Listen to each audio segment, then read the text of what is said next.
Well, our next guest is Father Frank Pavone. He is the National Director of Priests for Life. Priests for Life is the country's largest Catholic pro-life organization, and it's dedicated to ending abortion and euthanasia. In February, the Priests for Life was one of the first groups to file suit against the mandate, and Father Pavone has been instrumental in encouraging other groups to join. Father Frank, thanks so much for joining us. Appreciate you being with us tonight in this special webcast, 2 Weeks for Freedom. Well, thanks, Tony. It's a joy to be with you. It's always a joy to work with you in so many different ways. And I want those participating tonight to know personally how much that means to me, how much I value our partnership and all that FRC action does. And we at Priests for Life, our entire team, want to commend you and everyone else who's joining tonight for all that is being done for life, for faith, and for freedom in our country. Well, thank you. And Father Frank, appreciate the fact that you're part of our Watchmen on the Wall network, one of those watchmen out there on the walls of our nation. Let me carry on from the conversation I just had with Melissa.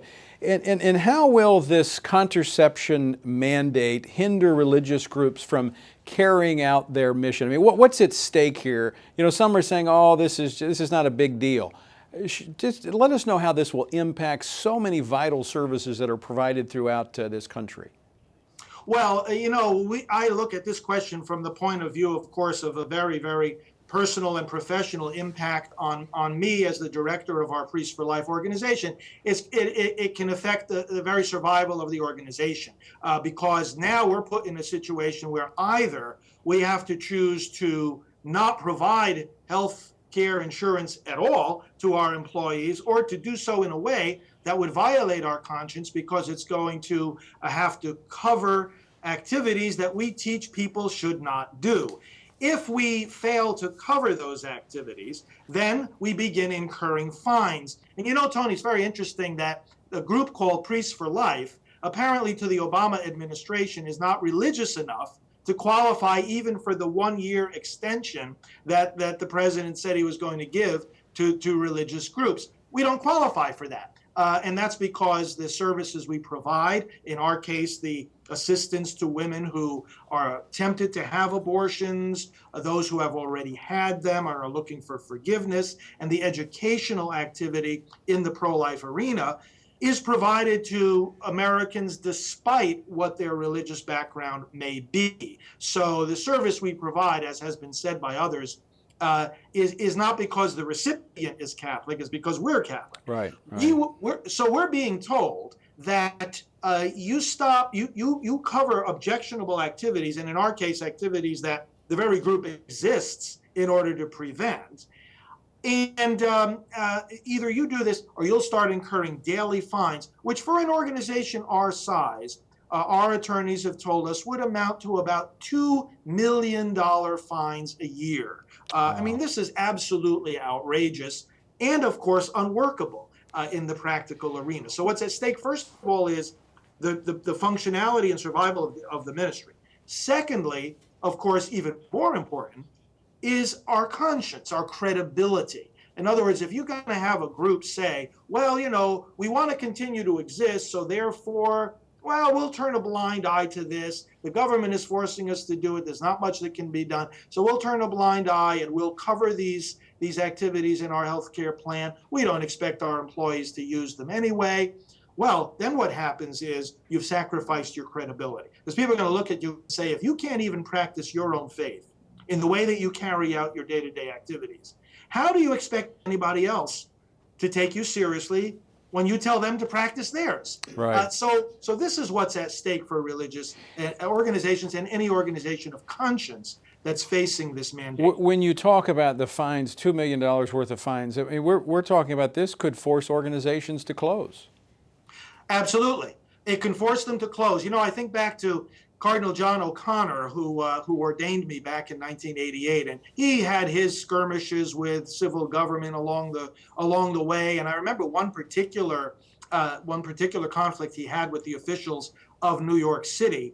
And in that case, it was again a matter of asking Catholic institutions to violate their own teaching. And he said boldly, "We will close these facilities all throughout the city, all throughout the archdiocese, before we violate a single one of our teachings. And he said the people expect no less.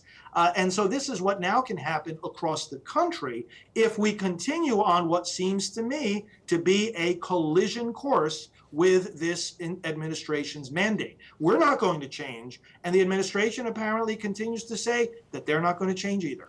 Well, could this then lead to civil disobedience as religious organizations refuse to comply with this mandate? I think we're already there. It seems to me that that's an absolute obligation that has already been thrust upon us. You know, some are talking in terms of, well, maybe we will have to conduct civil disobedience. As we all well know from Scripture, it's a basic principle that we obey God rather than men. And when there is an irreconcilable conflict between the two loyalties, we stick with God, we stick with the gospel of Jesus Christ. And that choice has already been placed in our lap. So as far as we're concerned at Priests for Life, we saw right from the beginning that we had to go to the courts. We launched, as you said, one of the first lawsuits against this mandate. And when the president, and ours, by the way, was the first of the lawsuits that was launched after the president's announcement of the so-called accommodation on February 10th. Because, when he said, well, we're going to give groups a year to adapt to the rule, we found that very offensive. And we say, when there's an injustice, you don't adapt to it, you oppose it. Right. So civil disobedience is really divine obedience. And if it means that it's going to bring us to come against a civil law and to incur the penalties that result from that, well, then that's the way then that it has to be, and we do that not because we're lawbreakers, but because we realize that mandates like this, any law that is unjust, is not that it's a bad law, it's that it's no law at all. Right. That's the teaching of the Catholic Church. The bishops have articulated that frequently. It's no law at all. It lacks all authentic juridic validity. Father Frank Pavone, thanks so much for joining us tonight, and thank you for your leadership for the Cause for Life. Good to partner with you. Look forward to seeing you soon. All right.